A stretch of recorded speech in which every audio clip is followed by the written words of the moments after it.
what my biggest regret is or was.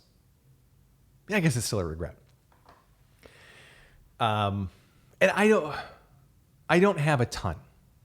I mean, there's things I could have done better. I could have done everything a little bit better. And I'm not saying this in like the past tense, like, well, it's been nice and I'm on my way out. So just doing a little bit of reflection. But this is like a mid-year review. Although I don't know how long I'm going to live. I don't know if this is a mid-year review. It's a review. It's quarterly. Oh, that means I'm going to live to whatever, 120 something. Whew, that's a long time. I don't know if I wanted that long. Anyway, okay. But my one regret, I regret not saying thank you to my piano teacher when I was a kid. Actually both of them. I had two piano teachers. Mrs. Quigley got me started. She was phenomenal. Nice lady, lived a few blocks away, and I'd go, ride my bike down, and just you go through the back door, and I'd have piano lessons. It was phenomenal. And she did mostly classical. She was basically my grade school of piano education. I think I studied with her for 4 years, got me going. And then I was like, well, I'd like to play jazz. And she's like, well, I can get you started there, but I have a couple of recommendations. So I ended up switching. And here's the regret. Well, I was a kid. I should have still said, thank you. You've been instrumental in my development as a human being. But I don't know if I had the wherewithal back then to say that. My bigger regret, though, is not saying thank you to my second instructor, Tim Strong. He was in Federal Way, Washington. Hopefully still is. Great guy. But I remember it was almost like a breakup without closure, because I studied with him for, 7 years. And I remember him getting after me once when I didn't practice as much as I should, or as I should have. And, which was probably every week. But in this one particular case, we were working on a piece or something, and I can't remember what the exact issue was, but I wasn't where I should have been.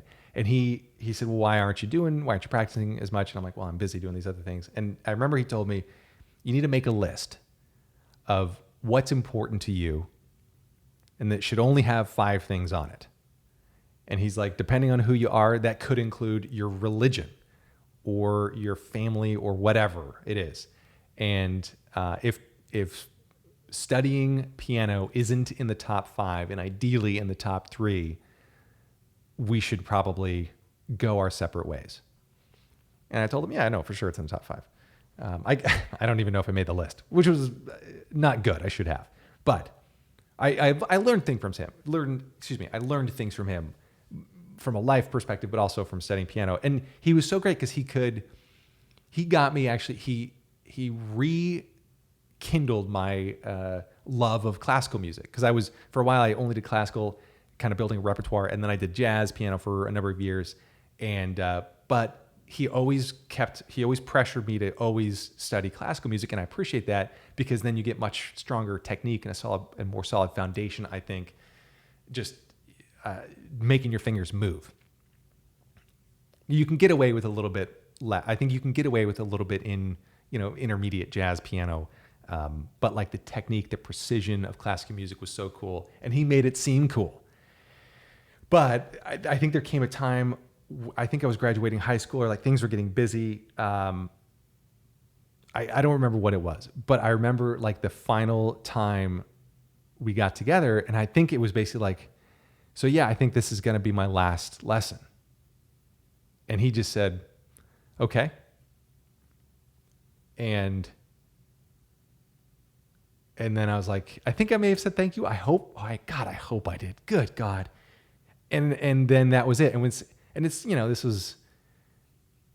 not like we communicated via email or anything. It was basically, I saw him every week, and that was it. We'd hang out for an hour, jam. I always felt lucky because I got to play on a Steinway in his living room, which is pretty sweet. And he got to, he used his keyboard. But yeah, man, if I replay that moment in my head over and over, it almost makes me cry. I wish I could have said, thank you. You've been instrumental in my development, both as a young musician And then also I think as a person, because the dedication to studying was not something that I had. I did not study much in high school, and well, I did, but probably not as much as I should have. I think there's a theme going on here. But anyway, that's my biggest regret. I can't remember who asked that. Somebody emailed me and asked that question. So Tim, if you are, or Mr. Strong, if you are out there and you're the third listener besides me and my mother, thanks. You meant the world to me. I appreciate it. He's probably like, who is this kid? Well, yeah, that was my biggest regret ever. Man. What else are we talking about here? What else is going on? Fall.